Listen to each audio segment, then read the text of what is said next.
फिर उसके बाद नेक्स्ट मैंने बताया था आपको लास्ट वाले का लोवेस्ट और बाकी सबका हाईएस्ट। Sn का कौन सा स्टेट स्टेबल होता है? Sn का कौन सा स्टेट स्टेबल होता है? और Pb का? ओके। GaCl डिस्प्रपोर्शनेशन शो करता है, GaCl3 और GaCl में कन्वर्ट हो जाता है, Ga में कन्वर्ट हो जाता है। ये बाद में लिखवाया था मैंने, आपको याद है? फिर उसके बाद मैंने बताया था आपको PbI4 एंड PbBr4 का एग्जिस्टेंस नहीं है। कैलोमेल क्या होता है?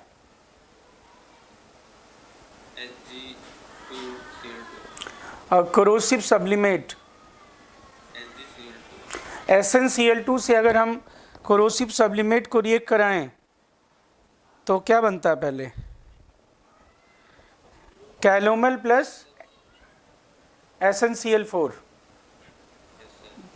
और फिर कैलोमेल में SnCl2 डालें तो फिर Hg प्लस SnCl4। और अगर आप एक्सेस में पहले ही ले लो SnCl2 को तो फिर सीधे क्या बन जाएगा? Hg0 plus SnCl4। ओके।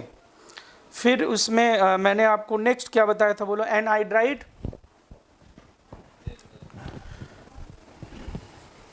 जिसमें इसके बाद मैंने आपको बताया था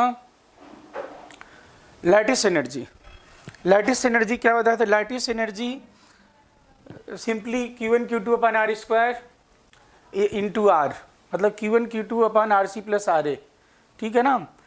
लैटिस एनर्जी और थर्मल स्टेबिलिटी में क्या रिलेशन बताया? बोलो। डायरेक्टली रिलेशन है। और सॉल्युबिलिटी इन वाटर और लैटिस एनर्जी क्या है? बोलो। इनवर्सली। ओके, बोलो। एक चीज आप यहाँ पे नोट करना, जहाँ पे ये लिखा है लैटिस एनर्जी वाले पेज पे जाओ।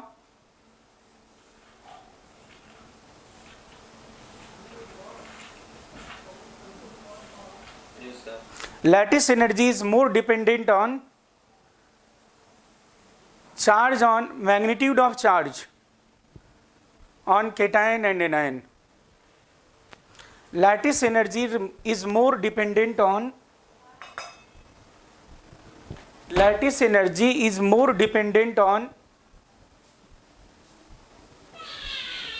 charge, on magnitude of charge on cation and anion as compared to distance.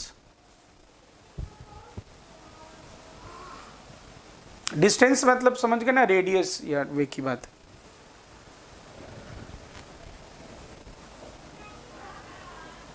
कर लियो नोट? बोलो। फॉर एग्जाम्पल बेरियम सल्फेट अगर हो और बेरियम क्लोराइड हो तो लैटिस एनर्जी किसकी ज्यादा होगी? बोलो। बेरियम सल्फेट की, क्योंकि इसमें दोनों में क्या है? बोलो। +2 और -2, मतलब 2 है, 2 यूनिट। मैग्नीट्यूड क्या हुआ? 2 हुआ ना। लेकिन इसमें अगर मैं बोलूं तो एक पे तो 2 यूनिट है, लेकिन क्लोराइड क्या है? बोलो। 1 यूनिट। तो नंबर ऑफ चार्ज जितने ज़्यादा होंगे वो क्या होगा? बोलो। लैटिस एनर्जी को ज़्यादा इंक्रीज करेगा। तो मैंने तभी तो बताया था आपको कि U का इसके साथ वेरिएशन क्या है? बोलो। प्रोडक्ट का है। और इसके साथ क्या है? बोलो। इन्वर्स वेरिएशन है, लेकिन लीनियर वेरिएशन है ना। जैसे 2 लग दूँ मैं तो 2 × 2 4 हो जाएगा। नहीं, 3 अगर मैं लिख दूँ 3 + 3 तो 6 होगा, लेकिन 3 × 3 क्या होगा? 9 होगा। तो ज़्यादा वेरिएशन किस में होगा? जो प्रोडक्ट के साथ वेरिएशन हो रहा है। Q1 Q2 प्रोडक्ट है ना, और RC + RA क्या है? सम है।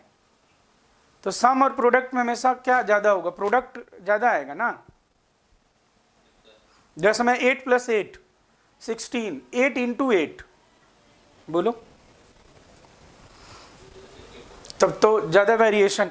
इसलिए हम क्या देखते हैं? बोलो। जैसे अब बेरियम सल्फेट है, दोनों पे 2 यूनिट चार्ज है, इसमें 2 और 1 यूनिट है, तो ज़्यादा लैटिस एनर्जी बेरियम सल्फेट का होगा। बोलो। ठीक है? ऐसा हमने डीपीपी में क्वेश्चन सॉल्व कर रहे थे ना, तो हमने देखा था उसमें। अब उसके बाद नेक्स्ट मैंने बताया था लैटिस एनर्जी ग्रुप में नीचे जाने पे डिक्रीज होती जाएगी, इसमें कोई दिक्कत नहीं। लेकिन अगर मान लो सल्फेट है, ऑक्सीलेट है इसमें और भी नोट कर सकते हैं ना, ब्रोमाइड है या फिर आयोडाइड है, ये भी तो बड़े आयन हैं। तो इस केस में क्या होगा बोलो, Rc plus Ra approximately Ra के बराबर हो जाएगा। और फिर इस केस में लैटिस एनर्जी नियरली क्या होगी बोलो, हाँ लैटिस एनर्जी में बहुत वेरिएशन नहीं होगा, नियरली सेम होगा, ठीक है ना। फिर उसके बाद बताया था ऐसे केस में if U is constant, in such cases thermal stability और melting point directly proportional to ionic character which is decided on the basis of Fajans rule. Fajans rule में मैं एक चीज याद रखना आपको, स्मॉलर केटायन एंड बोलो लार्जर एनायन मोर कोवैलेंट, बोलो ठीक है ना। जैसे मैं लिथियम आयोडाइड का बोला, यहाँ पे देखो क्या है। अब इसमें दो टर्म मैंने बताया था, एक तो पोलराइजेशन पावर और एक पोलराइजेबिलिटी। तो पोलराइजेशन पावर क्या होता है बोलो, it is the capacity of any cation to attract electronic cloud of anion, it is directly proportional to charge density, inversely proportional to size. जितना छोटा केटायन होगा उतना पोलराइजेशन पावर ज्यादा होगा, बोलो ठीक है। उसके बाद मैंने एनायन की बात करी थी, एनायन की कौन सी प्रॉपर्टी होती है, polarizability. It is the capacity of any anion to attract electronic cloud, नहीं सॉरी मैं गलत बोल गया, it is the capacity of any anion to share its electronic cloud with cation. तो इलेक्ट्रॉनिक क्लाउड को शेयर एनायन तब कर पाएगा जब एनायन कैसा होगा बोलो, it will be having larger size. Large size होगा तो न्यूक्लियस का इलेक्ट्रॉन पे जो पकड़ होगी वो क्या होगी, कम होगी, और इलेक्ट्रॉन वो शेयर कर सकेगा। और शेयरिंग टेंडेंसी मतलब क्या हो गया, तो मतलब more polarisation power and more polarisability makes more covalent, ये हुआ मतलब, ठीक है ना। बोलो ओके बालक, ठीक है। उसके बाद मैंने बताया था हाइड्रेशन एनर्जी। तो हाइड्रेशन एनर्जी में मैंने आपको बताया था कि it is directly proportional to charge density, और जितनी हाइड्रेशन एनर्जी ज़्यादा होगी क्या होगी बोलो, सॉल्युबिलिटी उतनी ज़्यादा होगी। यहाँ पे मैंने एक ऑर्डर बता दिया था आपको, और ये सब भी डायमीटर ऑफ हाइड्रेटेड आयन समझ गए थे ना, जो जितना छोटा केटायन होगा वाटर में वो उतना बड़ा होगा। कंडक्टेंस की बात अगर मैं करूँगा और आयनिक मोबिलिटी की, तो ये जस्ट रिवर्स हो जाएगा, यस या नो, ठीक, डाउट नहीं है इसमें, ओके डन है ना बेटा। और सॉल्युबिलिटी अगर मैं बोलूँ तो hydration energy should be greater then lattice energy, और अगर मान लो लैटिस एनर्जी ग्रेटर है तो फिर इनसॉल्युबल होगा, अगर इक्वल है तो रिवर्सिबली सॉल्युबल होगा। फिर मैंने बताया था अगर जैसे सॉल्युबिलिटी की बात करें, इस केस में सॉल्युबिलिटी मैंने कैसे देखा है, देखो lattice energy is nearly constant, then solubility कैसे डिसाइड होगा बोलो, हाँ तो यहाँ पे जो ये लिखा हुआ है ये बेसिकली किसका ऑर्डर लिखा है बोलो, it is order of hydration energy. और हाइड्रेशन एनर्जी आप किसका देखते हो, केटायन का ना, यहाँ पे तो एनायन तो कॉमन है, यस या नो, ठीक है ना। अब मैंने बताया था किस केस में हाइड्रेशन एनर्जी भी नियरली कांस्टेंट होगा, in case of fluoride and hydroxide of second group hydration energy is nearly constant because hydration energy is more contributed from which side, hydroxide and fluoride, which are common in all cases। तो ऐसे case में जब hydration energy common है, nearly same है, तो हम कैसे solubility देखेंगे, then will be decided by lattice energy. Lattice energy जानते ही हो, तो फिर सॉल्युबिलिटी क्या होगा बोलो, क्या होगा बोलो दुष्ट, सॉल्युबिलिटी अब इसमें क्या होगा, इसमें सॉल्युबिलिटी ऑर्डर क्या होगा, इंक्रीजेस डाउन द ग्रुप और डिक्रीजेस डाउन द ग्रुप लिखा होगा, बिट देखो लिखा होगा solubility of second group of fluoride and hydroxide in water increases down the group ना, because lattice energy decreases, lattice energy decrease होगी तो solubility क्या होगी, increase होगी ना। तो फिर कैसे बोल रहे हो, अभी हाइड्रेशन एनर्जी तो कॉमन है ना इसमें, यस या नो पहले बताओ मुझे, इसमें कहीं डाउट आ रहा है? इसमें कहीं डाउट आ रहा है? पक्की बात है ना, तो भूल कैसे गए आप? तो ये स्टेटमेंट लिखवाया है कि नहीं मैंने, एक बार चेक कर लेना, क्योंकि यहाँ पे नहीं लिखा हुआ ना स्टेटमेंट मैंने। लिखवाया है। हाँ वही मैटर था, ये लिखा होगा स्टेटमेंट। अब नहीं बेटा इधर आ जाइए प्लीज। तो फिर इसमें नेक्स्ट मैंने आपको बताया था इनऑर्गेनिक एनहाइड्राइड। एनहाइड्राइड समझ गए थे ना? Remove the maximum number of water so as no hydrogen could be left, no hydrogen could be left, ठीक है, ओके। फिर मैंने यहाँ पे एक बताया था, देखो mixed anhydride. What is the mixed anhydride? those anhydride in which in water produces mixture of two oxo acid, for example N2O4, it will produce HNO2 and HNO3, okay balak?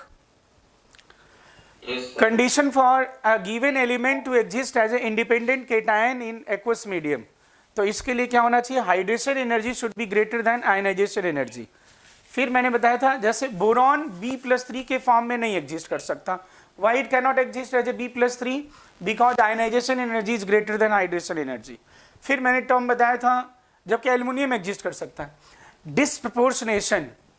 तो HNO2+3 में है, +3 का highest क्या होता है भाई? Nitrogen का highest क्या होता है? +5। हाँ +5 में और +2 में कन्वर्ट होगा। बड़ा आसान है, 3 का डिफरेंस ऐसे करना कि 5 और 2 दोनों का डिफरेंस कितना? 3 है ना? बोलो। Yes, sir. हाँ, तो HNO2 HNO3 और NO में कन्वर्ट होगा।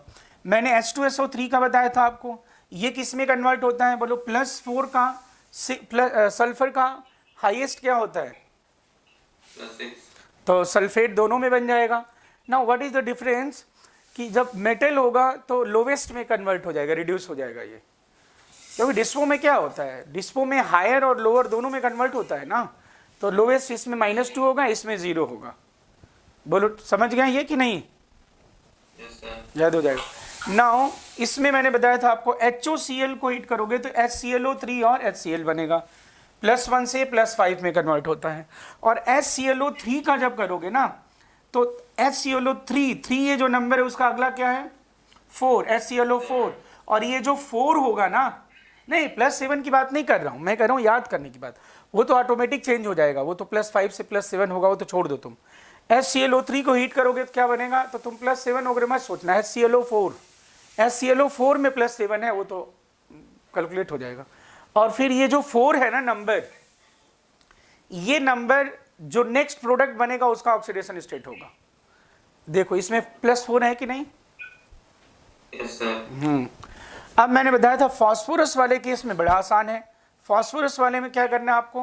+3 हो या +1 हो, बस किस में कन्वर्ट होता है? +5 और -3 में, ठीक है, Yes. ओके। उसके बाद नेक्स्ट बताया था कॉम प्रोपोर्शनेशन। कॉम प्रोपोर्शनेशन मतलब दो डिफरेंट कंपाउंड है जिसमें एलिमेंट सेम है और वो एलिमेंट डिफरेंट ऑक्सीडेशन स्टेट में है, बट वो दोनों एलिमेंट जो डिफरेंट ऑक्सीडेशन स्टेट में है वो एक कंपाउंड बनाए और वो किसी एक गिवन ऑक्सीडेशन स्टेट में हो, दो डिफरेंट से एक ऑक्सीडेशन स्टेट बने। जैसे इसमें देखो क्या है, H2S है -2 में, SO2 +4 में, लेकिन बाद में दोनों कन्वर्ट किस में हो रहा है? सल्फर 0, -2 से भी 0 में कन्वर्ट हो रहा है, +4 से भी 0 में। It is a com proportionation, dispo का जस्ट अपोजिट है, okay. Now heating effect. Heating effect में मैंने बताया था आपको बाइकार्बोनेट। चलो बताओ जल्दी से, बाइकार्बोनेट किस में कन्वर्ट होता है? CO3 NS carbonate ion. CO3 मतलब वही हो गया carbonate H2O CO2। Yes, sir. हाँ, जैसे सोडियम बाइकार्बोनेट, कैल्शियम, ये सब बता दिया था। अब उसके बाद हम आगे थे कार्बोनेट में। फर्स्ट ग्रुप कार्बोनेट थर्मली क्या होते हैं? स्टेबल या अनस्टेबल? बेटा Aditya 1 minute.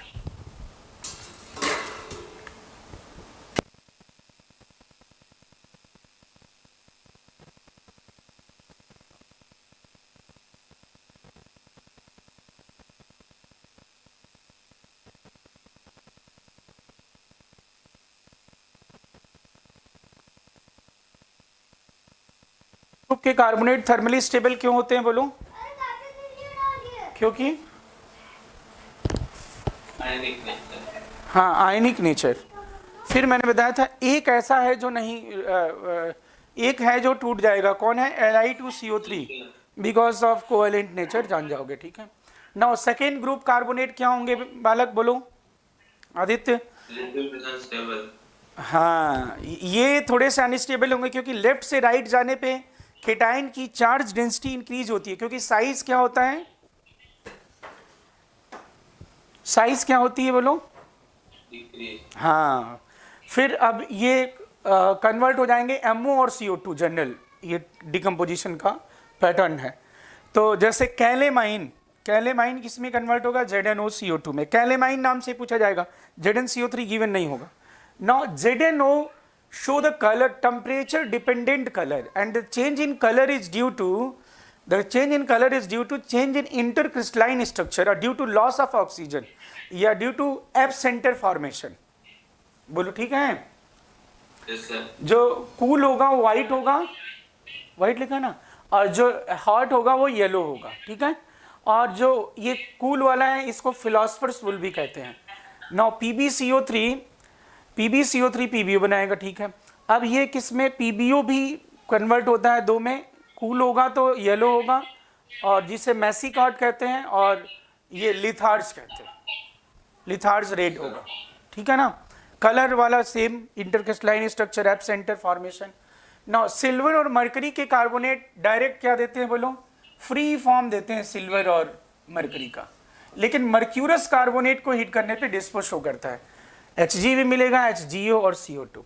Now basic carbonate का जनरल फार्मूला मैंने बता दिया था, MCO3.MOS ट्वाइस, और इसमें बेसिक लेड कार्बोनेट जिसे वाइट लेड भी कहते हैं, फार्मूला आपको याद हो जाएगा ना? Yes sir. जिसमें दो उसमें दो नहीं, तो 2 मोल PbCO3 एंड दिस, ये क्या बनाता है बोलो? PbCO4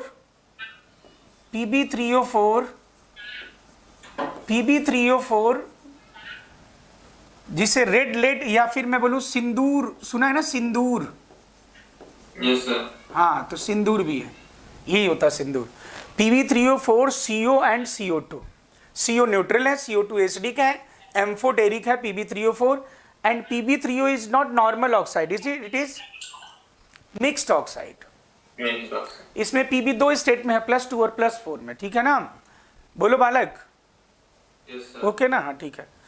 अब इसमें और एक चीज और बताया था, एम्फोटेरिक है, ओके। फिर मैंने बताया था M3O4 हो तो मिक्स्ड ऑक्साइड होगा। हाँ बिल्कुल, M3O4 टाइप का कंपाउंड मिक्स्ड ऑक्साइड। नहीं, कोई भी हो तो नहीं, ऐसा नहीं कोई, नहीं बिल्कुल नहीं, M3O4 कह रहे हो ना? M3O4, हाँ बिल्कुल सही है। Fe3O4, Mn3O4, ये सारे मिक्स ऑक्साइड हैं। Okay sir. हाँ, अब यहाँ पे नेक्स्ट मैंने इसमें बताया था कैसे ये हुआ होगा, तो ये मैंने बताया था हाइड्रोक्साइड को हीट करने पे क्या बनता है बोलो? Get converted into oxide without change in oxidation state, और इसमें रिडॉक्स रिएक्शन होकर के CO और CO2 दोनों बना होगा। बोलो ठीक है? Yes sir. अब मैंने नेक्स्ट बताया था आपको बेसिक कॉपर कार्बोनेट जिसे मैलेकाइट कहते हैं, CuCO3.COS ट्वाइस, ये होता है आपका ब्लू कलर का, ये देगा CO2, इसमें CO नहीं मिलेगा, क्यों? क्योंकि Cu+2 भी हाईएस्ट है और CO2 का C+4 भी हाईएस्ट है, तो हाईएस्ट होने की वजह से कोई रिडॉक्स नहीं हो पाएगा, ओके। Yes sir. और मैलेकाइट ग्रीन कलर का होता है, ठीक है। उसके बाद नेक्स्ट मैंने बताया था heating effect of ammonium salt, इसमें मैंने केस 1 बताया था, case 1 is dip N2, dip N2 वाले में क्या बताया था मैंने? They will produce what? N2 produce करेंगे। तो इसमें आपको अमोनियम के तो है ही है, खैर। अब इसमें D for dichromate, I for iodate, P for, perchlorate, और लास्ट के दो N फॉर नाइट्रेट, नाइट्राइट। बस ठीक है। लास्ट के जो दो हैं उसमें कुछ नहीं करना, उसमें 2 मोल वाटर रिमूव करना, प्रोडक्ट मिल जाएगा, एक में N2O मिल जाएगा, एक में N2 मिल जाएगा। बोलो डन है? Yes, sir. और बाकी इसमें आपको डिप N2 वाले में ऑरेंज कलर का डाइक्रोमेट होता है, N2 और Cr2O3 मिलता है। क्रोमियम का कोई भी ऑक्सीजन कॉन्टेनिंग कंपाउंड हीट करने पे एक प्रोडक्ट Cr2O3 देता है। अमोनियम आयोडेट है तो N2I2O2 मिल जाएगा, परक्लोरेट है तो N2Cl2 मिल जाएगा। बाकी ये बता ही दिया था डिप N2। अब हम बात करेंगे कि sp2ch2, ये जो sp2ch2 वाले टोटल 6 कंपाउंड हैं, 2 2 4 2 6, ये 6 अमोनियम के कंपाउंड क्या देंगे बोलो? अमोनिया ही देंगे, मतलब फिक्स है ammonia, they will produce ammonia. मतलब दो तरह को हो गए, 6 तो कंपाउंड हो गए अमोनियम के अमोनिया देने वाले, और वो डिप N2 वाले में कितने थे? 5 ना, वो 5 क्या देते हैं बोलो? N2 देते हैं। बस ठीक है ना। तो अब इसमें मैंने एक बता दिया था S फॉर Sulfate, तो देख लो क्या बन जाएगा। दूसरा P फॉर क्या बताया था? phosphate, अमोनियम फॉस्फेट का कैसे बना दिया था? P2O5 आप जान गए थे। इसमें बाई प्रोडक्ट भी जानना होता है। फिर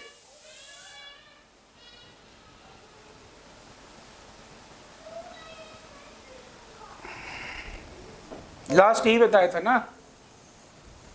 yes, sir.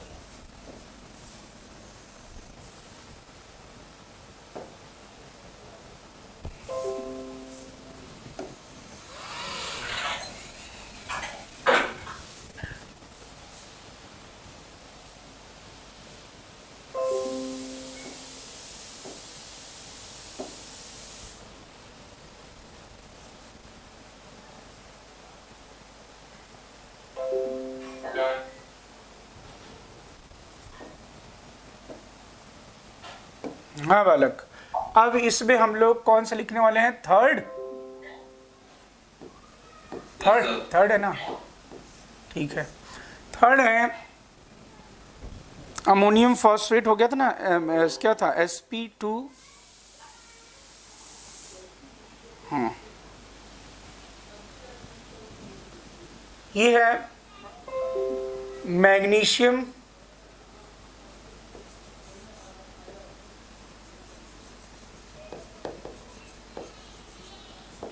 Ammonium phosphate.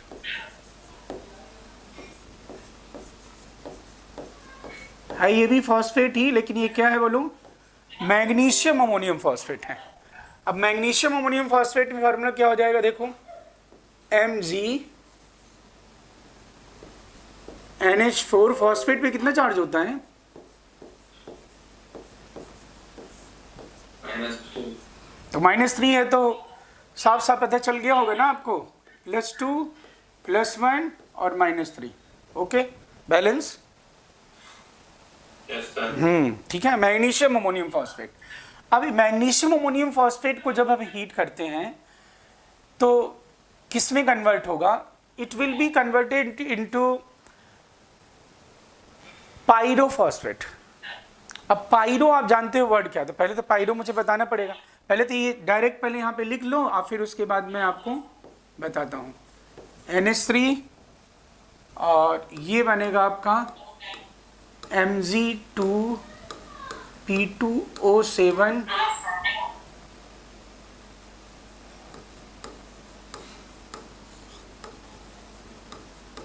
Magnesium pyrophosphate.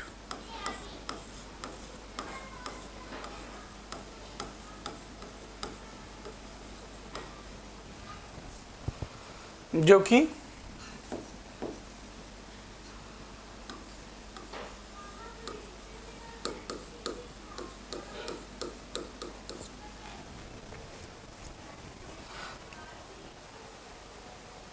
बोलो ठीक है। अब यहां पे आपको एक नोट लिखना होगा।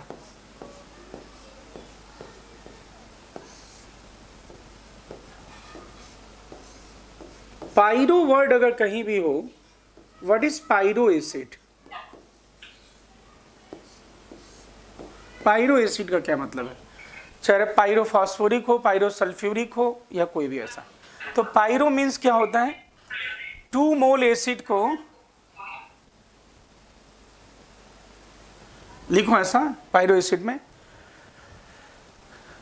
Due to intermolecular dehydration of, due to intermolecular, intra नहीं, due to intermolecular dehydration of 2 mole of acid, oxo acid, due to intermolecular dehydration of 2 mole of oxo acid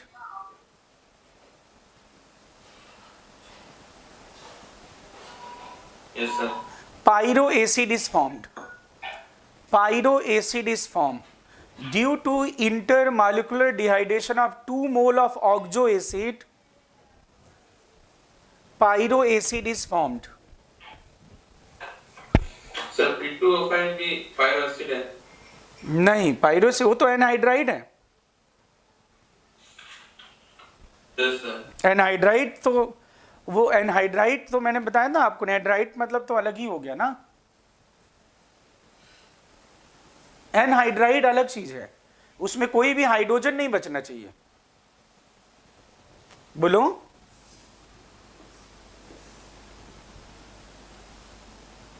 hello. Yes, sir. हाँ, अब pyro, जैसे मान लो आपसे पूछा जा रहा है पायरो सल्फ्यूरिक एसिड, कोई कह रहा है आपसे कि पायरो सल्फ्यूरिक एसिड, तो आप क्या करोगे? सल्फ्यूरिक एसिड लिखो. सल्फ्यूरिक एसिड जानते हो, एस डबल बॉन्ड हो, ओ एच और ये ओ एच. कितने मोल लिखना है भाई? 2 मोल. और ये कंडेंस कर दो इसको, एक का एच एक का ओ एच रिमूव कर दो. यही होता है ना intermolecular dehydration between the molecule. बोलो.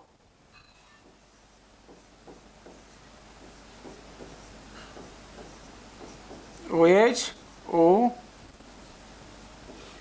एस डबल बॉन्ड ओ और ओ एच. अब ये जो बना है इसी को हम क्या कहते हैं? Pyro sulphuric. क्या फार्मूला बन गया ये? 3 ऑक्सीजन 3 6 एक साथ H2S2O7. यह है पायरो सल्फ्यूरिक एसिड. बोलो कुछ समझ में आ रहा है? पायरो अगर बोला जाए तो क्या मतलब है?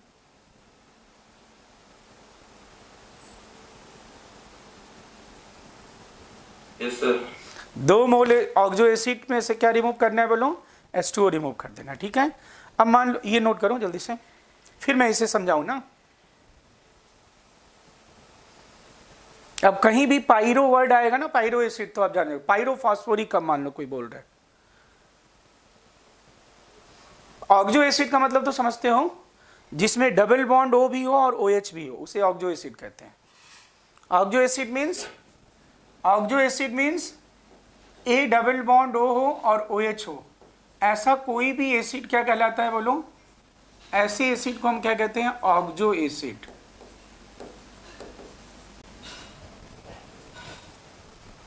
ए डबल बॉन्ड O जो है ना, डबल बॉन्ड O ग्रुप, उसी को ऑक्सो कहते हैं. ये नोट कर लिया? डन है बेटा? आदित्य बोलो. Yes, sir. Yes, sir. आगे बढ़े. Yes, sir.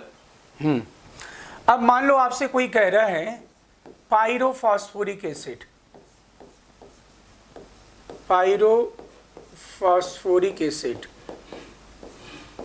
तो बोलो आपको क्या करना होगा? पायरोफॉस्फोरिक एसिड बोला है तो फॉस्फोरिक एसिड लिखिए. P double bond O OH और ये OH. कितने मोल लिखने हैं आपको? 2 मोल. तो what is the difference between anhydride and pyro acid? ये अभी आगे बताऊंगा. मेटा एसिड, ये टर्म समझ गए ना बात? हाँ बोलो. पायरो. तो अब क्या रिमूव करना है आपको? बोलो. H2O रिमूव कर दो और मैं ये लिखूंगा P double bond O OH और POP. क्या इसमें कोई ऑक्सीडेशन स्टेट में चेंज हुआ है?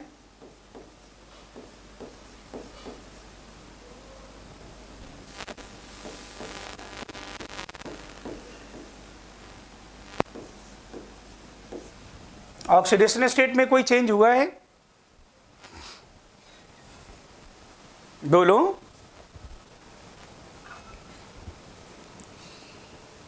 No, sir. ऑक्सीडेशन स्टेट वही है. ठीक है ना? तो पायरो का मतलब समझ गए Aditya? Yes, sir. Okay done. अब हम बात करते हैं ये जो लिखा हुआ अपना हमने जो यहाँ पे लिखा हुआ है, एक चीज़ और बताते हैं, एक और टर्म लिख लेंगे फिर मैं बताऊंगा, ठीक है? मेटा एसिड, अगर कहीं भी अगर ऐसा वर्ड आता है मेटा एसिड, तो मेटा एसिड का क्या मतलब होता है? तो मेटा एसिड का मतलब होता है, देखो कि एक मोल कंपाउंड लो, एक मोल oxo acid,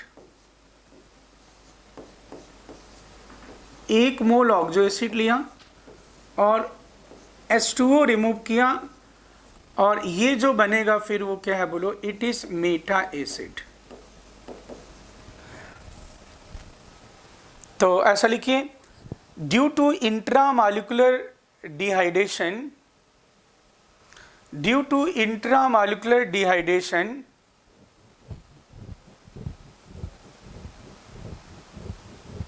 of 1 mole of oxo acid, due to intramolecular dehydration of 1 mole of oxo acid, meta acid is formed। कितना मोल वाटर रिमूव करना आपको हमेशा?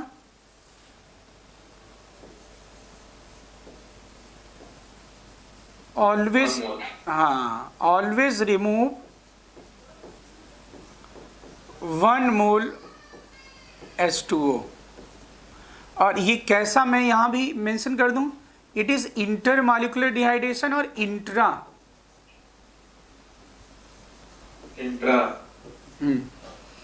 Intramolecular dehydration, intramolecular dehydration. बोलो ठीक है? अब जैसे एग्जांपल मैं बताता हूँ, ध्यान सुनना। जैसे मान लो लिखा आपका H3PO4 और आपको मेटा फास्फोरिक एसिड बोल रहा बनाने के लिए, तो आप क्या करोगे बोलो? देखो, H2O रिमूव करना है अगर आपने किसी मॉलिक्यूल के अंदर से, तो जो चीज़ें होनी चाहिए, मतलब कम से कम 2 OH तो होने चाहिए ना ऑक्सो एसिड से, अगर आप H2O रिमूव करना चाहते हो तो। एक तो OH माइनस रिमूव हो जाएगा, और एक वाले OH से आप क्या रिमूव कर लोगे बोलो? H+। ये पता चल रहा है कि नहीं? बोलो जल्दी से। ये हाइड्रोजन कैसे रिमूव कर रहे हो?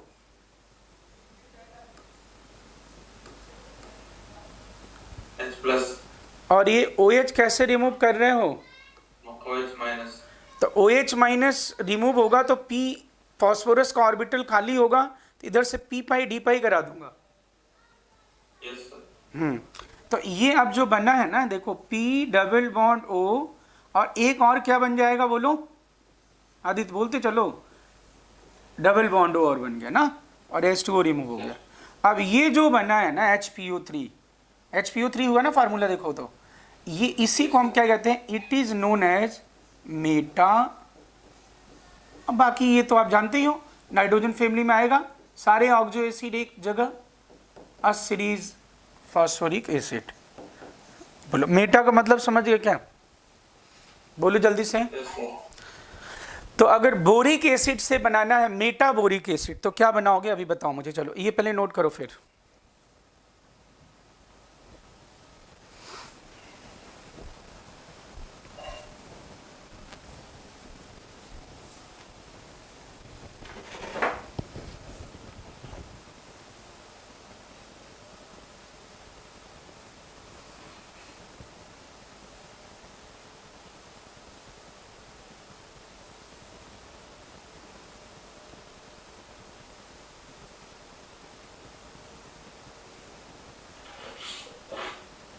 Yes, sir. अब मान लो आपको बनाना है H3BO3 है, ये है बोरिक एसिड।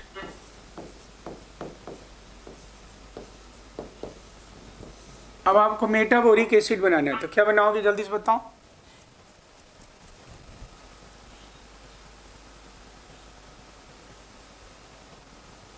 HBO2. HBO2, ये क्या हो जाएगा? मेटा बोरिक एसिड है ना। तो पायरो और इसका मतलब समझ गया क्या बेटा? बोलो मेटाबोरिक एसिड। आदित्य बोलो पायरो और मेटा का मतलब समझ गए? Yes sir. चलो अब हम अपने हीटिंग इफेक्ट पे आ जाते हैं। अपने पास था P double bond O, phosphate का स्ट्रक्चर बनाते हैं पहले। ये फॉस्फेट का स्ट्रक्चर यही है, यस सर। और ये एक मैग्नीशियम कितने ऑक्सीजन को सेटिस्फाइड कर रहा है? 2। 2 को, ठीक है। और एक यहाँ पे दुष्ट कौन है?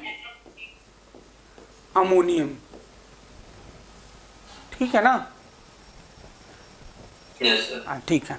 अब मैंने बताया, देखो अब हमने क्या किया था, देखो इसमें हम कर क्या रहे हैं बेसिकली, देखो क्या हो रहा है, देखना जरा, हम तोड़ ले रहे हैं ना दोनों को, अमोनियम सल्फेट। फिर अमोनियम का क्या काम है, क्या डोनेट कर रहा है, क्या डोनेट कर दे रहा है? H+। हाँ, और डोनेट करके खुद क्या बन रहा है दोस्त? अमोनिया। H3। और ये बाकी जो एनायन है वो H+ एक्सेप्ट कर ले रहा है। अब यहाँ आ जाते हैं वापस, देखो चलो ठीक है, इस अमोनियम को बोलो प्रोटॉन दे दें। चलो भाई प्रोटॉन दे दो, प्रोटॉन दे दिया इसने। चलो जल्दी से बोलो NH3। हाँ चलो बोलो क्या बना ये, जल्दी से बोलो। P double bond O minus, और ये इसको थोड़ा दूर बना दो।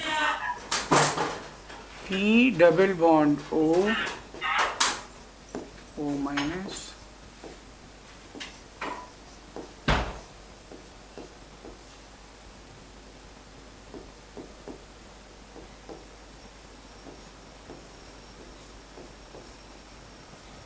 चलो यही बना कि नहीं?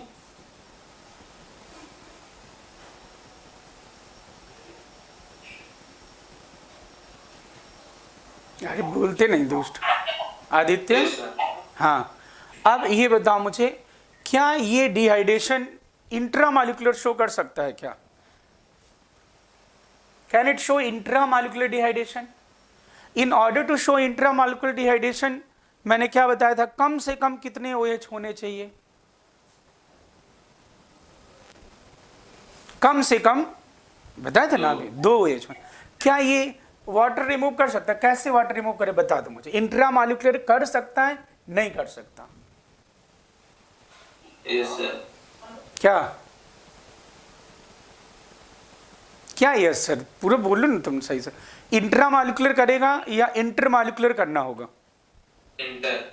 हाँ, तो इसका मतलब इसका हम कितना मोल ले लें भाई? मतलब मोल लेने की जरूरत क्या है? 1 मोल भी अगर मॉलिक्यूल है तो कितने मॉलिक्यूल हैं? बहुत सारे मॉलिक्यूल है ना। यस या नो?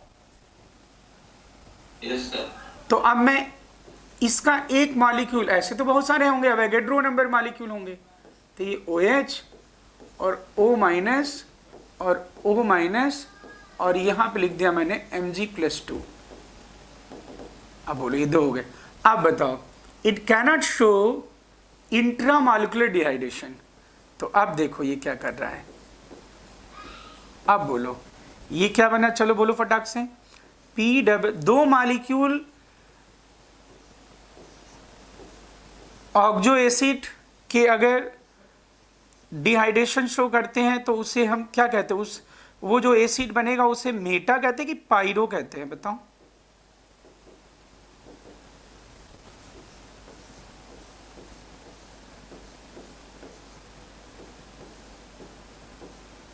क्या कहते हैं, मेटा और पायरो? पायरो। हाँ, अब ये क्योंकि एसिड नहीं बना, सॉल्ट बना है ना। जैसे अगर H2SO4 है, सल्फ्यूरिक एसिड, और Na2SO4 है, सोडियम सल्फेट, MgSO4 है, मैग्नीशियम सल्फेट। अगर पायरोफॉस्फोरिक एसिड होता तो ठीक है, H होता ना वहाँ पे, Mg की जगह OH ऐसा होता। लेकिन अभी मैंने मैग्नीशियम का सॉल्ट बना गया, तो मैं इसको क्या बोलूँगा, मैग्नीशियम, और ये पायरोफॉस्फेट बोलूँगा कि नहीं बोलूँ? Yes sir. तो it is magnesium pyrophosphate. Clear है बात? बोलो जल्दी से बोलो। तो ये मैं क्यों बता रहा हूँ, क्योंकि ये जो दूसरा केस हम पढ़ रहे हैं जिसमें अमोनिया बनता है, तो इसमें अमोनिया वाला तो पूछा ही जाता है। कई बार साथ में अमोनिया ना पूछ करके उसका बाई प्रोडक्ट पूछ जाता है, व्हाइट का ये बनता है तो वो क्या है, तो मैग्नीशियम पायरोफॉस्फेट। डन है, बिल्कुल बता दो मुझे कोई अगर डाउट है तो।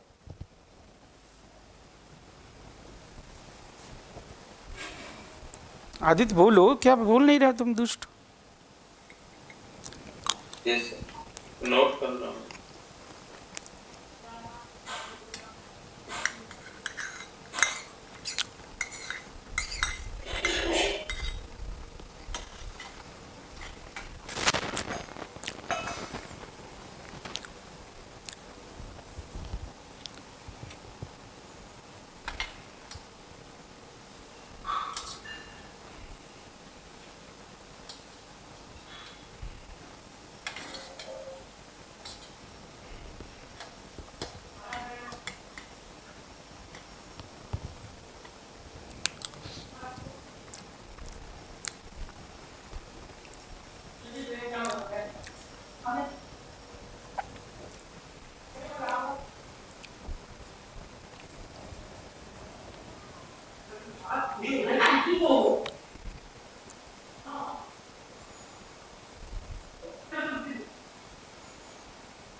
यस सर, हो गया। नोट कर लिया ना? ठीक है। तो अपने पास क्या क्या हो गया? sp2 हो गया ना? Yes sir. ठीक है। अच्छा तुम तो उसमें भी वो पढ़ते होगे, spo2 भी पढ़ते होगे। spo2 कहाँ पढ़ते? Saturation of O2। यस, उसमें पढ़ते होगे ना तुम, बायो में होता होगा। यस। हाँ, अब अपने पास ये फोर्थ जो आ रहा है, sp2 बोल दिया था, CH2। तो अब यहाँ पे C फॉर क्या है ना बेटा? It is nothing, ammonium carbonate. Ammonium carbonate का हमने सारा पढ़ लिया।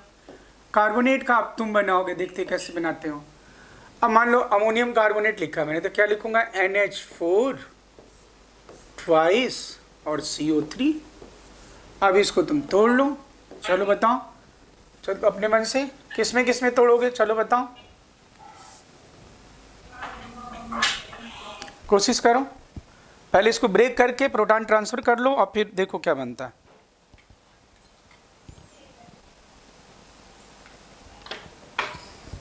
इसमें थोड़ा अखरोट डाल।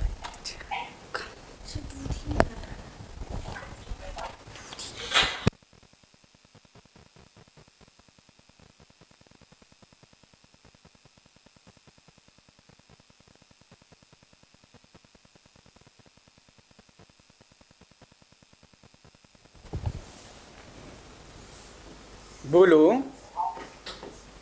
NH3 plus H2O plus CO2। बिल्कुल सही जवाब, आप जीत गए। तो ये तो बहुत आसान है, कुछ करना ही नहीं है, प्रोटॉन ट्रांसफर कर दो। प्रोटॉन ट्रांसफर करेंगे तो ये क्या बन जाएगा बोलो? इट विल कन्वर्टेड इनटू, हाँ, अमोनिया।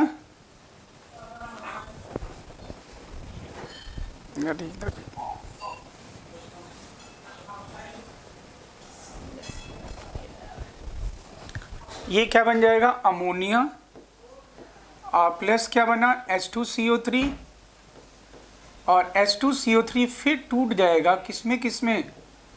H2O plus CO2। ये बनाया ना? बोलो ठीक है, डन है। Yes sir. हाँ, नाउ फिफ्थ sp2 हो गया। अब C और H2 बचा। अब इसमें देखो, C को छोड़, सल्फेट को छोड़ के, और एक C, S और C को छोड़ के, सल्फेट और कार्बोनेट को, बाकी सारे फॉस्फेट ही फॉस्फेट हैं। 2P जो था वो भी फॉस्फेट ही था, और अभी जो मैं बताने जा रहा हूं ये भी फॉस्फेट ही है। ये क्या है? It is magnesium ammonium hydrogen phosphate, magnesium नहीं सॉरी, अमोनियम हाइड्रोजन फॉस्फेट,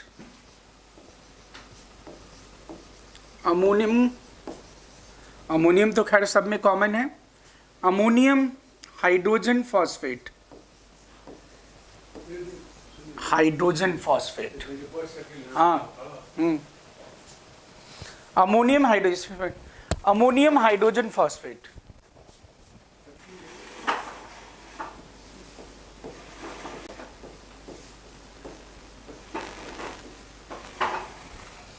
तो अब अमोनियम हाइड्रोजन फॉस्फेट, तो ये क्या हो जाएगा, NH4 twice HPO4, by phosphate बोलना है या फिर फॉस्फेट? आदित्य बोलो। फॉस्फेट। हाँ, हाइड्रोजन फॉस्फेट या फिर बाई फॉस्फेट, ठीक है ना। अब इसका स्ट्रक्चर बना लो, कैसे मैंने बताया ये तोड़ के, वैसे इसे भी अब ब्रेक कर लो, किसमें किसमें, 2 अमोनियम हो गया, और ये क्या होगा, P डबल बॉन्ड OH,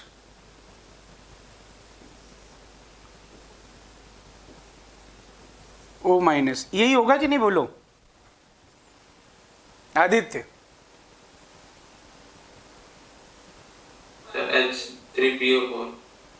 अब यहां पे अगर मैं इसे प्रोटॉन डोनेट करवा दूं, 2H+ डोनेट कर दे इसे, तो किस में कन्वर्ट हो जाएगा, ये 2 अमोनिया इसे प्रोटॉन डोनेट करके किस में कन्वर्ट हो जाएगा, अमोनिया में कन्वर्ट हो जाएगा, और ये बन जाएगा आपका 2NH3, और ये बन गया क्या, P double bond OH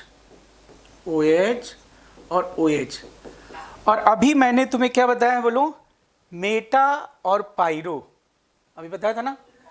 pyro मतलब बता दिया था, पायरो मतलब 2 एसिड को जोड़ के वाटर रिमूव कर लो, तो जो बनेगा उसे क्या कहते हैं, बोलो, पायरो एसिड। और एक ही ऑक्सो एसिड से 1 मोल वाटर निकाल दो, तो जो बनेगा उसे क्या कहोगे,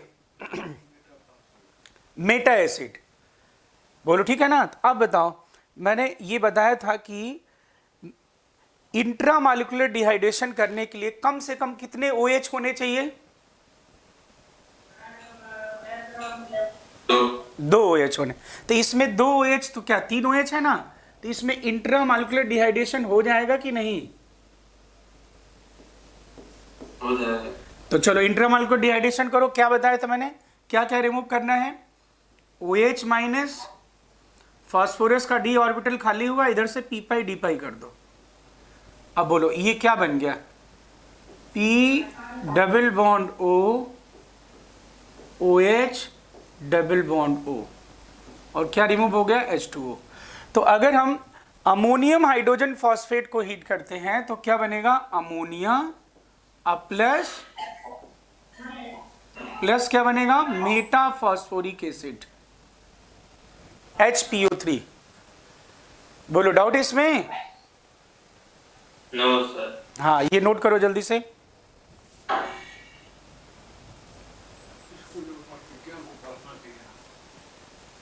तो नोट किए हुए पढ़ी,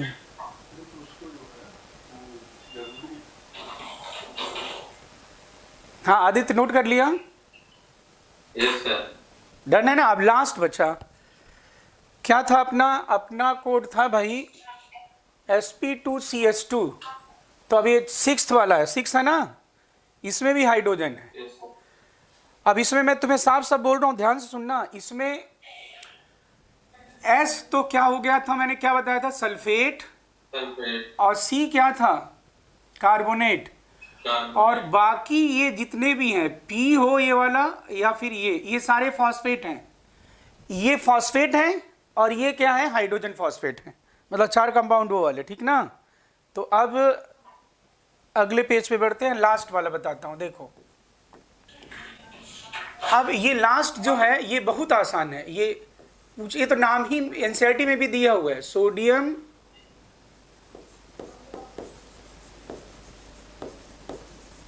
अमोनियम हाइड्रोजन फॉस्फेट। ये जैसा नाम है वैसे ही फार्मूला बन जाएगा। ये पिताजी भी बताए थे, वही याद है मुझे। सोडियम, जैसा नाम है वैसे फार्मूला है। ये सोडियम, फिर लिख लो अमोनियम, अब फिर लिख लो हाइड्रोजन, और ये फॉस्फेट, है ना। लेकिन इसको एक नाम से और पूछा जाता है। नाम तो जो भी गिवन होगा, तुम्हें पता है कॉमन नेम गिवन होगा ना, जो भी, वो तो याद रखना होगा, और वो याद रिवीजन करने से याद हो जाता है। माइक्रोकॉस्मिक सॉल्ट, इसे क्या कहते हैं? आदित्य बोलो, सुनाई दे रहा है कि नहीं आवाज? बोलो। माइक्रोकॉस्मिक सॉल्ट बोलते हैं इसे। तो माइक्रोकॉस्मिक सॉल्ट का फार्मूला ये, सोडियम, अमोनियम, हाइड्रोजन, फॉस्फेट। देखो कितना आसान है। अब इसे हीट करोगे तो क्या बनेगा? देखो बहुत आसान है ये तो। अब पहले स्ट्रक्चर लिख लो, इसका लिखो स्ट्रक्चर। क्या बना? पी डबल बॉन्ड ओ, और क्या क्या है भाई? फॉस्फेट का पहले स्ट्रक्चर बना लो। फॉस्फेट का ये हो गया स्ट्रक्चर। अब बाकी क्या क्या है देखो, सोडियम है तो सोडियम लिख दो, और क्या है दोस्त बोलो? H है तो H लिख दो, और यहाँ अमोनियम है। अब बताओ, ये जितने मैंने अमोनियम के सॉल्ट का हीटिंग बता रहा हूं, इसमें अमोनियम क्या डोनेट कर दे रहा है बोलो? प्रोटॉन डोनर है ना, प्रोटॉन डोनर है, यस। तो अब जरा प्रोटॉन, इससे बोलो प्रोटॉन डोनेट कर दे, और प्रोटॉन डोनेट करके खुद किस में कन्वर्ट हो गया? NH3 में। और ये अब क्या बन जाएगा जल्दी से बताओ? P डबल बॉन्ड O, बोलते चलो, OH, और ये भी अब क्या बन जाएगा? अमोनियम प्रोटॉन दे दिया तो ये भी OH ही हो गया ना आदित्य? Yes sir. हाँ। और अब बताओ, ये इंट्रामॉलिक्यूलर डिहाइड्रेशन शो कर सकता है कि नहीं? इंट्रामॉलिक्यूलर डिहाइड्रेशन शो करने के लिए कम से कम ऑक्सो एसिड के पास कितने OH? 2 OH होना चाहिए। तो 2 है कि नहीं इसके पास? यस। तो बस अब 2 OH हैं, तो फिर अब क्या करो? क्या क्या रिमूव करते हैं? OH माइनस, फॉस्फोरस का d ऑर्बिटल खाली होगा, इधर से हो जाएगा p पाई d पाई। तो ये H प्लस रिमूव हो गया, ये OH माइनस। अब देखो क्या बना, ये P double bond O, double bond O, और ये क्या बना? O minus Na plus. मतलब इसे आप ऐसे लिख सकते हो ना, NaPO3। देखो HPO3 को तुम क्या बोलते थे? Metaphosphoric acid. आज जब सॉल्ट बन जाएगा तो क्या बोलूंगा मैं? सोडियम मेटाफॉस्फेट।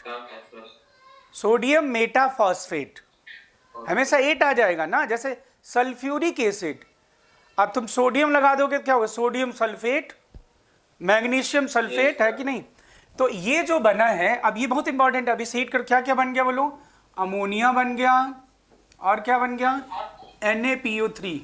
और ये जो NaPO3 है, इट इज पॉलीमेरिक कंपाउंड, और इसे हम जानते हो किस नाम से जानते हैं? ये पूछा जाता है।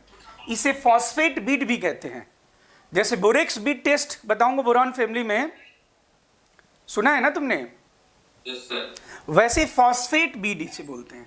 ये नाम इसका है ग्राहम सॉल्ट। ये ग्राहम सॉल्ट, ये जानते हो कौन से वाले हैं ग्राहम? वो गैसियस लॉ में ग्राहम डिफ्यूजन वाले, वो इनऑर्गेनिक में भी थे उधर, दोनों जगह। तो इसे ग्राहम सॉल्ट कहते हैं, और इसे फॉस्फेट बीट भी कहेंगे। क्या कहेंगे बेटा बोलो? Phosphate bead, phosphate bead. तो ये बोलो, ये ठीक है, डन है? तो देखो 2 तरह के अमोनियम सॉल्ट मैंने बता दिए तुम्हें। डीप N2 वाले सारे क्या देंगे? N2 देंगे, और sp2cs2 वाले सारे अमोनियम के सॉल्ट अमोनिया देंगे। बोलो ठीक है? ये नोट करो जल्दी से।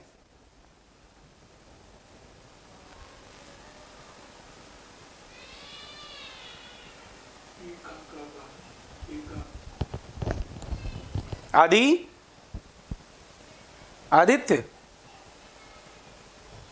Yes sir. आवाज आ रही है? सर इसमें ऊपर NaPO3 ब्रैकेट के बाद क्या है? एन लिखा है। जैसे पॉलीमर है ना, पॉलीमर में क्या मैं बोलूंगा पॉलीथीन, तो पॉलीथीन में कितने इथीन, हजारों मॉलिक्यूल है कि नहीं। Yes sir. चाहे पॉलीविनाइल क्लोराइड बोलो तो हजारों मॉलिक्यूल। तो ऐसे ही ये क्या होता है, पॉलीमेरिक कंपाउंड है। फर्स्ट ये जो NaPO3 है, HPO3 का भी पॉलीमर। अब यहाँ पे मैं तुम्हें हीटिंग इफेक्ट डिस्कस कर रहा हूँ। जब हम नाइट्रोजन फैमिली P ब्लॉक में पढ़ेंगे, फास्फोरस वाले ऑक्सो एसिड सारे पढ़ेंगे, तो उसके सारे बताएंगे कि मेटाफॉस्फोरिक एसिड किस फॉर्म में कैसे एग्जिस्ट करता है, साइक्लिक पॉलीमर, असाइक्लिक पॉलीमर सारे बताएंगे। ये नोट कर लिया हैं? सर कर रहा हूँ। हाँ करो नोट।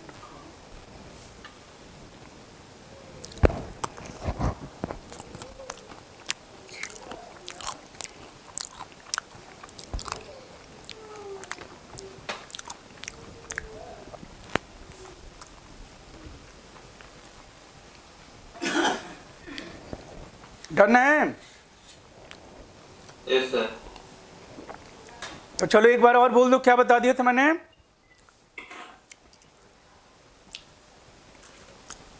केस 2 वाले में बताया था जो, नहीं पहले केस 1 वाला वापस बोलो। केस 2 वाले में बोलो S फॉर सल्फेट, पूरा बोलो, अमोनियम सल्फेट। दूसरा P फॉर, अमोनियम फॉस्फेट, तीसरा P फॉर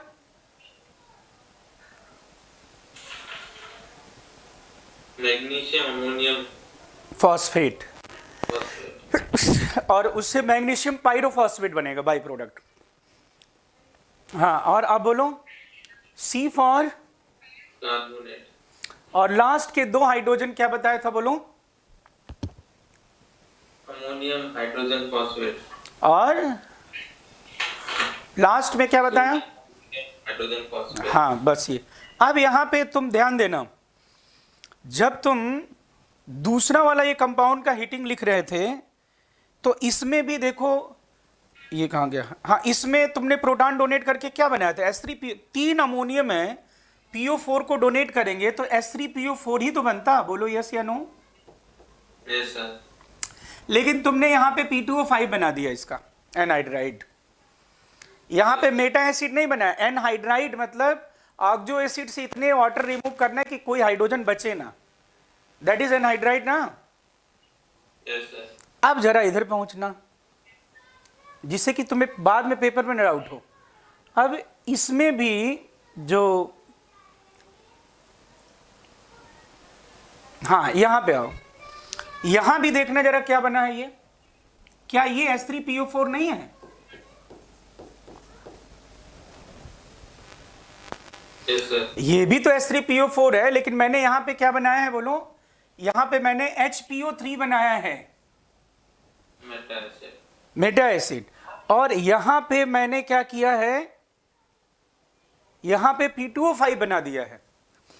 अब वो ये दोनों कंपाउंड अलग, दो अलग अलग जो कंपाउंड हैं वो अलग अलग dehydration temperature dependent reaction show करेंगे।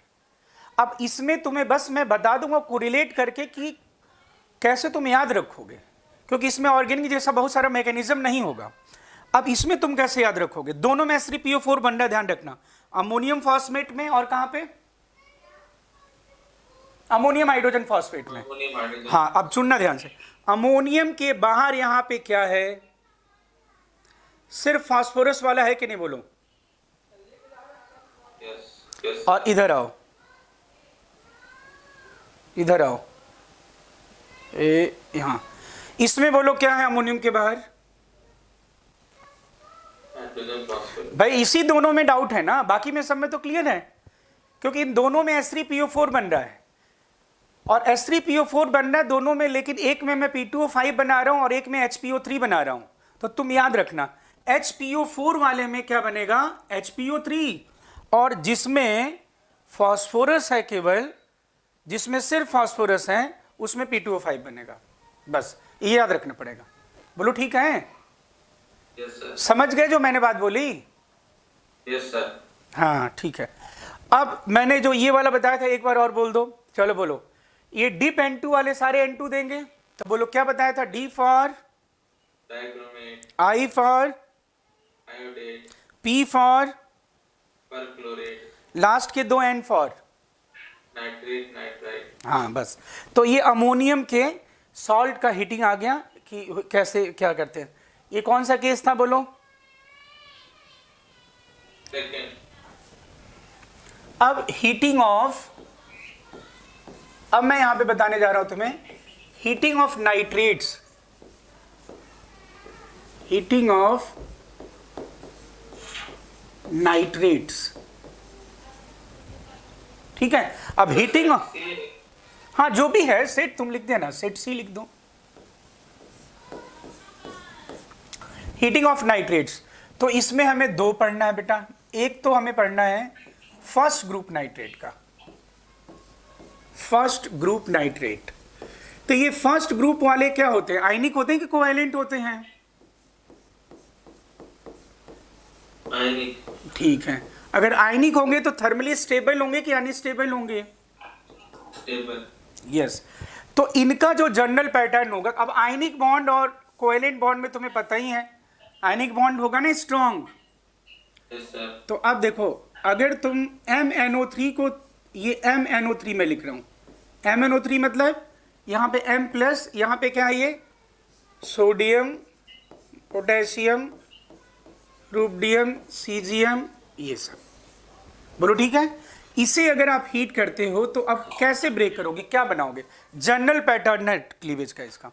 तो इसमें जब आप इसका स्ट्रक्चर बना लो पहले, तो N double bond O minus और ये प्लस, और ये लिख दिया मैंने M प्लस। अब सुनना ध्यान से, ये जो मेटल और ऑक्सीजन के बीच में बॉन्ड है, ये आयनिक बॉन्ड है, कूलाम्बिक अट्रैक्शन, बोलो। Yes, sir. ये नहीं टूटेगा। अब MnO2 को हीट करोगे तो ये नाइट्रोजन ऑक्सीजन का कौन सा वाला बॉन्ड टूटेगा, बोलो? कोवैलेंट वाला बॉन्ड टूटेगा। कौन सा वाला बॉन्ड? Covalent. अब ये मतलब अगर मैं कहता हूं MnO3 को हीट करने पे MnO2 और O2 बनता है, तो इसके ड्यूरिंग क्यों ऐसा होता है? तो कहना क्योंकि मेटल ऑक्सीजन के बीच का जो बॉन्ड है वो स्ट्रांग है और नाइट्रोजन ऑक्सीजन के बीच का कोवैलेंट वाला बॉन्ड टूटता है, इसलिए यहां पे जो बनेगा प्रोडक्ट MnO2 और प्लस क्या बन जाएगा, हाफ मोल O2। बस ये जनरल पैटर्न होगा। लेकिन ध्यान रहे इसमें एक मैंने नहीं लिखा है, लिथियम को, बोलो। Yes, sir. लिथियम नहीं लिखा हो, तुम्हें पता ही है क्यों? फजांस रूल के अकॉर्डिंग क्या होगा पता है ना? हाँ, तो ये पहले नोट करो फिर मैं बताऊं। इसमें लिथियम भी इसमें थोड़ा सा अलग बिहेवियर शो करेगा और सोडियम भी temperature dependent different behaviour show करेगा। वो दोनों को मैं बताता हूं। यहां पे आपको पता चला कि नहीं, पहले नाइट्रेट फर्स्ट ग्रुप का हीट करने पे कौन सा बॉन्ड ब्रेक होता है, नाइट्रोजन ऑक्सीजन कि मेटल ऑक्सीजन? तो nitrogen oxygen because of covalent nature. Yes, sir. ये डन है, नोट कर लिया? Yes, sir. अब देखो, लिथियम नाइट्रेट को अगर हीट करते हो तो according to Fajans rule smaller cation larger anion makes more covalent, है ना? तो ये कैसा होगा भाई, कोवैलेंट है कि नहीं? Yes, sir. अगर ये कोवैलेंट है तो थर्मली क्या होगा, स्टेबल या अनस्टेबल? Unstable. तो इसे जब हीट करते हो आप तो क्या पाते हो, Li2O NO2 और प्लस ऑक्सीजन देख लो, 2 3 4 1 5 1 6 हाफ O2। ये आपको पता ही है कैसा गैस है, पता है ना? NO2 तो तुम्हें पता ही है किस तरह का गैस है, बोलो। NO2 ब्राउन कलर गैस है, जानते नहीं? बोलो। No, sir. NO2 is brown coloured gas. ये नाइट्रोजन फैमिली में आ जाएगा ना, सारे ऑक्साइड आएंगे। और ये दोनों ही क्या है बोलो, पैरामैग्नेटिक है कि नहीं बताओ? दोनों का स्ट्रक्चर ये जान जाओगे कि नहीं? देखो, N डबल बॉन्ड O और ये बिंदी बनाया है, ये अनपेयर्ड इलेक्ट्रॉन है। और O2 में तुम्हें पता ही है ना, O2 में कितने अनपेयर्ड इलेक्ट्रॉन होते हैं, बोलो। Yes sir. तो देखो यहाँ पे लिथियम नाइट्रेट को हीट करने पे Li2O और दो गैसेस बनी, एक ब्राउन कलर्ड और एक कलरलेस बना, दोनों पैरामैग्नेटिक हैं। एक अनपेयर्ड इलेक्ट्रॉन है NO2 के पास, और ऑक्सीजन के पास तो पता ही है तुम्हें कितने अनपेयर्ड इलेक्ट्रॉन होते हैं, 2 अनपेयर्ड इलेक्ट्रॉन। बोलो ठीक है, चलो डन है, नोट कर लिया। कर रहा हूँ।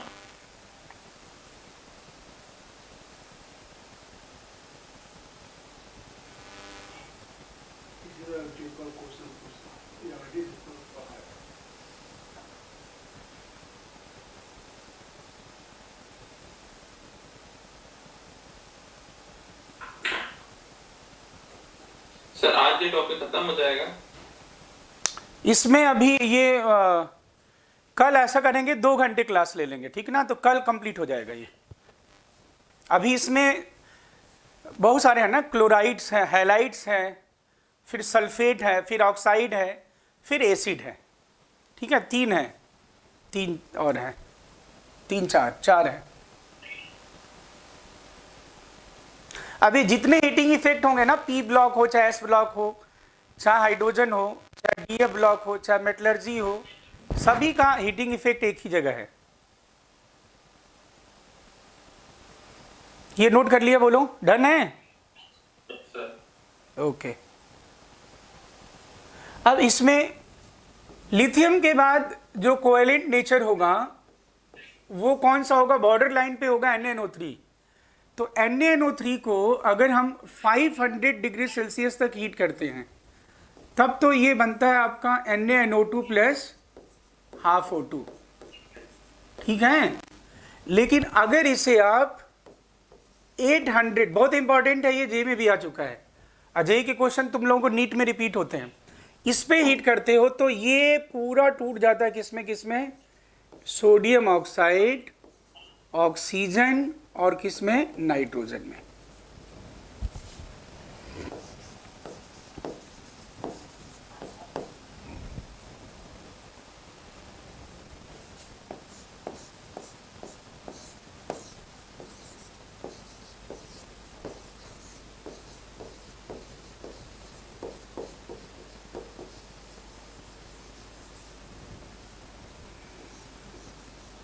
नोट कर लिया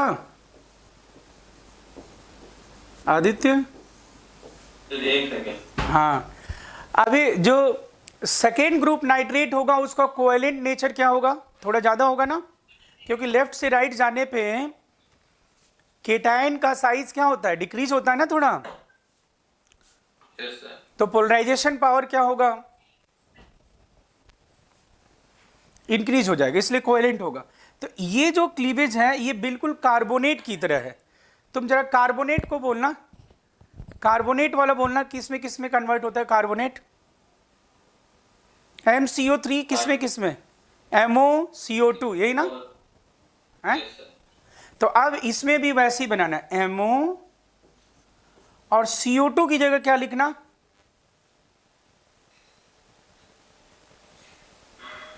NO2, क्या लिखना, NO2। तो बस NO2 और फिर जो बच गया वो लिख देना। बोलो क्या बच गया, 2 4 5 6 हाफ O2। Yes sir. बस देख लो, ये जनरल क्लीवेज है सेकेंड ग्रुप को। अब सेकेंड ग्रुप कोई जरूरी नहीं है, फिर मैं बोल रहा हूँ यहाँ पे ये तो होंगे ही B, magnesium, calcium, strontium, barium, ये तो होंगे। लेकिन इसकी जगह पे क्या हो सकता है, जिंक, कॉपर, लेड, ये भी हो सकते हैं।